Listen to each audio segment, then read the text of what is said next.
Welcome back, everybody, for another edition of the Gridiron Review. Alongside Bill Wagner, I'm Pete Medhurst. Youth football continues with the pseudo-state championships with All-Pro. Even though the teams play by some different rules, can't defend the same way as you do. I know the AAYFA team's going with a little bit of a disadvantage there because of some of the rules that are set up there. But still, in all, a pretty profitable weekend on the Division I side. Good win for the 8U Brooklyn Park team. No surprise there. Those guys are really good. 13-0.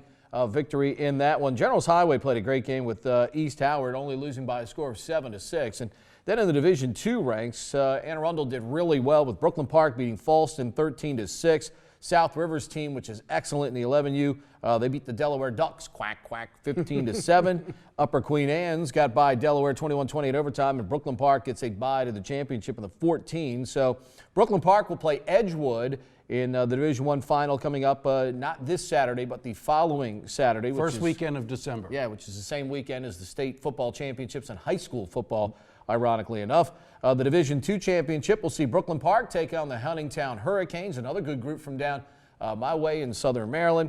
Also, you've got South River taking on the Howard County Terps. Let's hope this group plays better than the college team. Upper Queen Anne's in southern Maryland, and Brooklyn Park will take on Pikesville. All those games December 7th. I believe they're turf fields at Cedar Lane Park in Howard County. Please appreciate Steve Mitchelltree and all the folks at All Pro passing that information along to us. So no surprise that our youth teams are still doing well along the statewide ranks. Well, one thing I talked to Steve Mitchelltree a couple times last week and again this week. He did say that AAYFA did some things when they first started these All-Pro championships.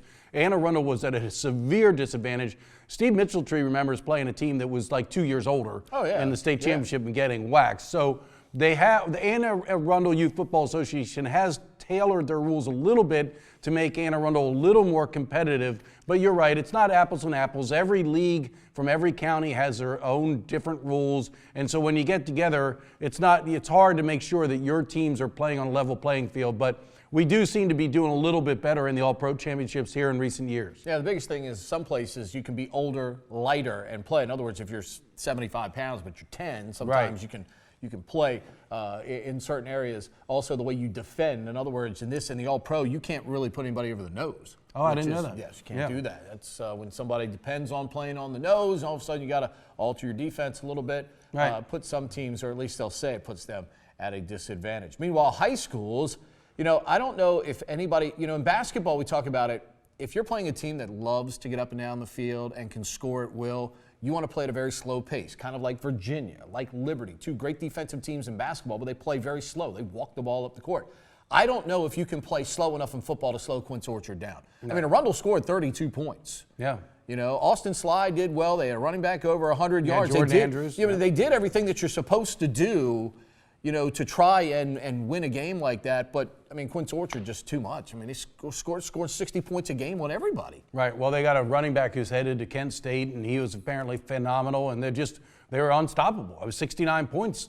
Arundel could not get a defensive stop. And they also had some kick returns for touchdowns. I was talking to Catherine Fominique, who covered the game for us, and she said Arundel would score, and they had a little, and the momentum was disappeared in 10 seconds because Quince Orchard ran the touchdown. They had multiple kickoff returns for touchdowns. So Quince Orchard is awesome. Right now you'd have to say they're the favorite. They're the #1 seed. Oh, yeah. And they drilled Wise last year in the championship game. Right. Wise, we'll talk about Old Mill here in a second. That's who Wise will be playing, Old Mill. But right now you'd have to say Quince Orchard's the favorite to win in the 4A. Yeah, my friend Ted Black has them as an 8-5 favorite. Really? Oh, yeah. I didn't know that we had handicapping on high school. I can show you a spreadsheet that this guy puts out every week with point spreads and you odds. Think some people are betting? Oh, no. Well, I hope not. I hope not either. I hope not. But he does. He puts out point spreads, everything. Right. The last thing I want to hear is about point shaving and bad behavior at the high school level. They got paid money to throw the game. Oh, my goodness. Now, Old Mill, running and defense. They just ran it down Parkville's throat. Ran for almost 300 yards in the contest. Defense was stifling.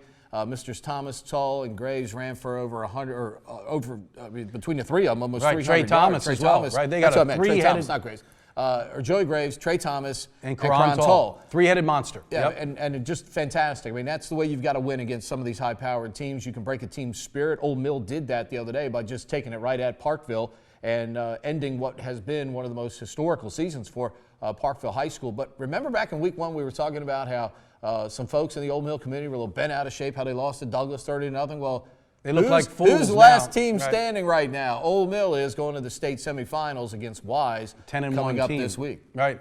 Well, Chad McCormick and his staff have done a tremendous job, and it's a shame we talk about the Old Mill has a very powerful rushing attack, and I don't know that they're going to get a first-team All-County running back because who do you pick? In one game, Karan Toll is the guy. The next game, Graves is the guy. You never know.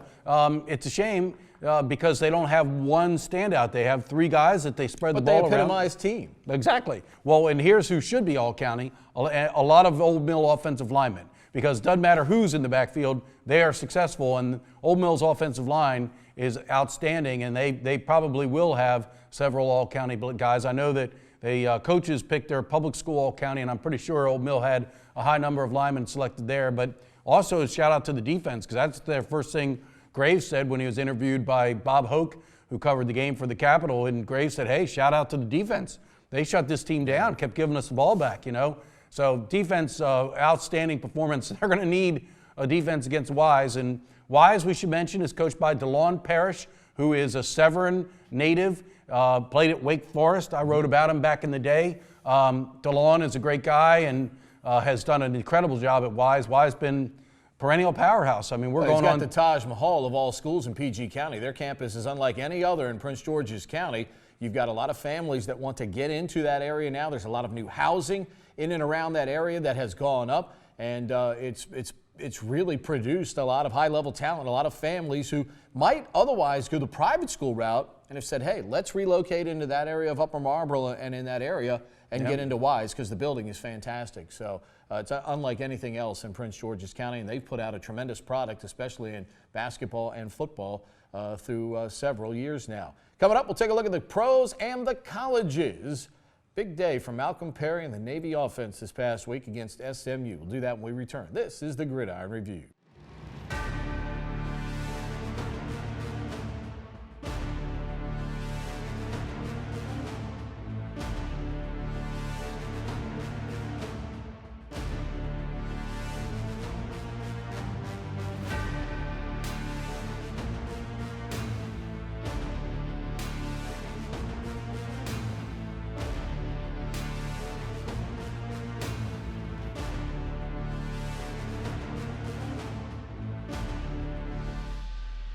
Welcome back. Bill and I were in Annapolis on Saturday as Malcolm Perry, the American Athletic Conference Offensive Player of the Week, did his thing, Bill. 195 running, 162 passing. This is exactly what Ivan Jasper and Ken Niumatalolo had envisioned that they would get from Malcolm Perry in this offense. And boy, is it coming together at the right time here, just in time as they compete for a Western Division championship this week in Houston. All right, well, not a very good first half for Navy. Couldn't move the ball successfully. Malcolm Perry only had 14 yards on 13 carries in the first half. Obviously, Coach Niumatalolo and Coach Jasper made some outstanding adjustments. And as you mentioned, one of the adjustments is throw the ball, back them off. You got to show them that you're going to go over top their heads and force them to back off the line of scrimmage, because SMU played the option really, really well in the second quarter. Really the whole first half, but in particular the second quarter, Navy couldn't do anything. And then it was an entirely different game in the second half. Malcolm Perry led a great drive on the very first possession for a touchdown, and a field goal by Bijan Nichols, and Navy chipped away, and by the time it was done, they'd outscored SMU, 25-7 in the second half. Pretty darn impressive. And Sonny Dykes was not happy at the very end of a couple calls. He thought there should have been a pass interference on Cameron Kinley as he defended great wide receiver James Prochet, but I didn't see it. I replaced, it looked to me. And the problem with that particular pass was the ball hit Cameron in the rear end. Right. It wasn't a catchable ball. Your quarterback's got to make a better throw. And all the good Shane Buechele has done this year, I thought Rhett Lashley's play calls, those last two plays, and Sonny Dykes even talked about it. I mean, two back-to-back fade routes. First of all, why they had Prochet, they basically put their best player in a shoebox, which makes him easy to defend at that point. point. Get him in the open field. You're only field. defending a 15 by 20 field there because you've got him singled on the short side of the field because the ball's on the right hash mark anyway. Instead of letting him operate wide side of the field where he can come up, you've got the crossing route, which is a real problem at that point. the mids had him well defended. Kinley with great man-to-man coverage. Yeah, it was not PI. No. Use the boundary to his advantage. That's what all good cornerbacks do. When somebody plays your wide receiver on the short side of the field from the hash mark to the end line, use that sideline to your advantage. It's a box. Yep. He's only got so much amount of room to Well, work. and Sonny Dykes was also angry at the end of the game. His team jumped offside. Right. They jumped off sides. I don't know why he called it Bush League and basically went at the referees and said they took the game away from his kids. They lost. Right. I mean, the bottom line is Don't get outscored 25-7 in the second half. The guy jumped off sides. Period. End of story. And everybody in the entire stadium knew Navy wasn't snapping the ball in that situation. They had been absolutely insane. It's so funny. We're sitting in our radio booth is here. Navy coach is on our right. The opposing coach is on our left. And Joe and I were talking about it in the booth. We weren't trying to talk too loud. We knew what was coming, but we didn't want to say it very loud so their coaches wouldn't hear it. Well, the coaches knew. I'm right next door to the coaches. They literally sit one thin wall between me and them. And their offensive coordinator was telling, or maybe their defensive coordinator, I guess would have been, was telling Sonny Dykes, send in a substitute to tell everyone they're not snapping the ball and they're just trying to draw us off sides. And he had a chance to send a sub because Navy sent in a sub. Right. And he didn't do it. And, SMU should not, you line up and be prepared, but you do not jump in no matter what. So, but let's get back to the positives for Navy. Malcolm Perry, another spectacular run. When the game is on the line, 28-28, 6 minutes remaining, and Malcolm Perry, with another classic Malcolm Perry run, cuts it back and just, as soon as he finds the seam, it's over. It's over. He accelerates and is gone, and it's been a while since Navy had someone who could outrun anyone. I have not seen anyone from any program catch Malcolm Perry.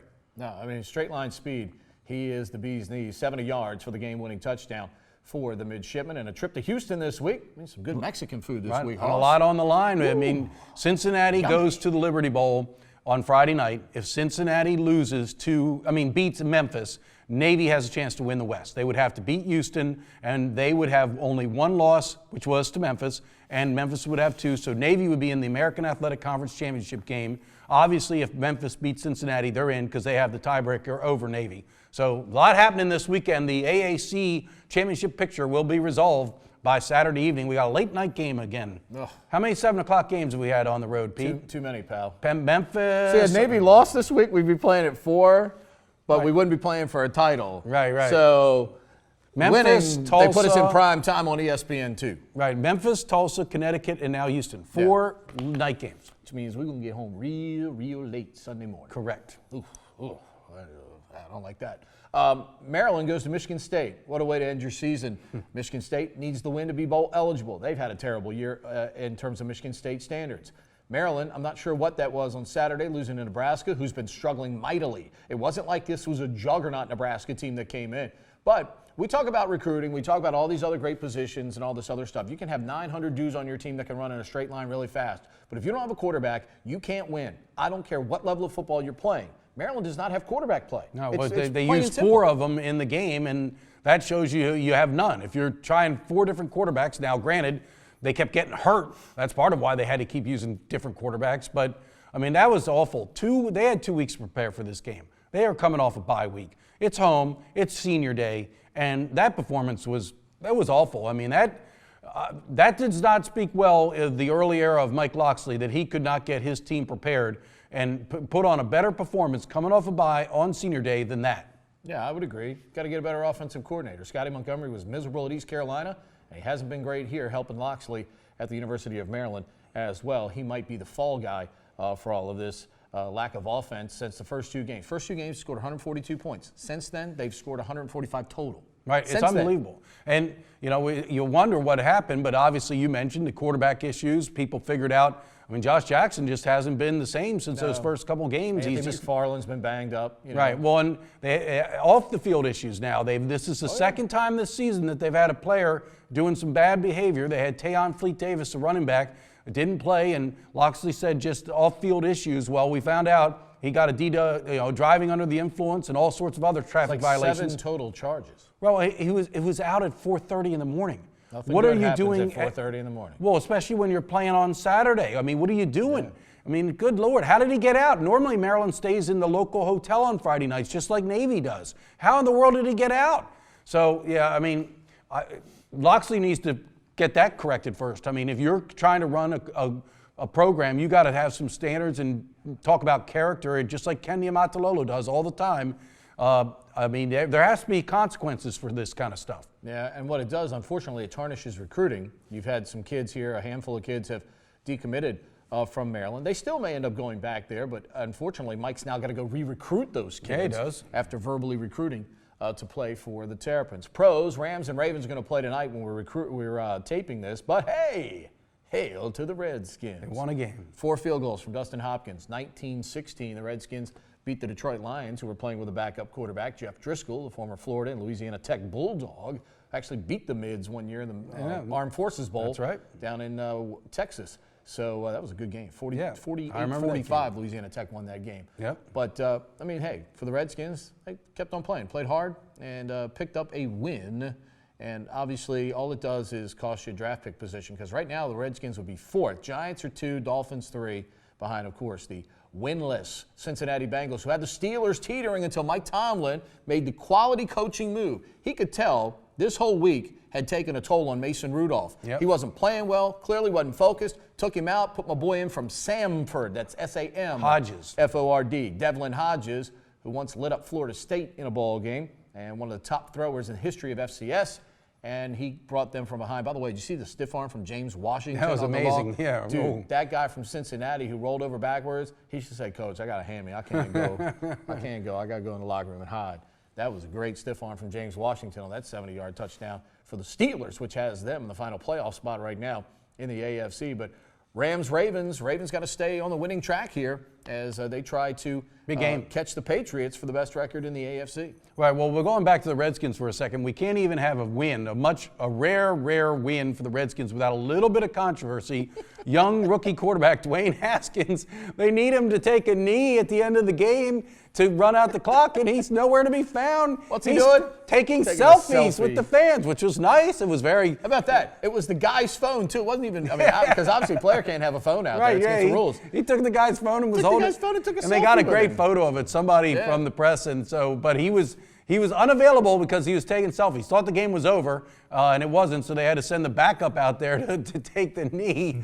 But and also we heard that on the night before the game, Bill Callahan supposedly ripped into the Redskins. He should have. Well, he should have. I agree. Motivate him. Get them to come out and play harder. Right. Well, see, they're adults.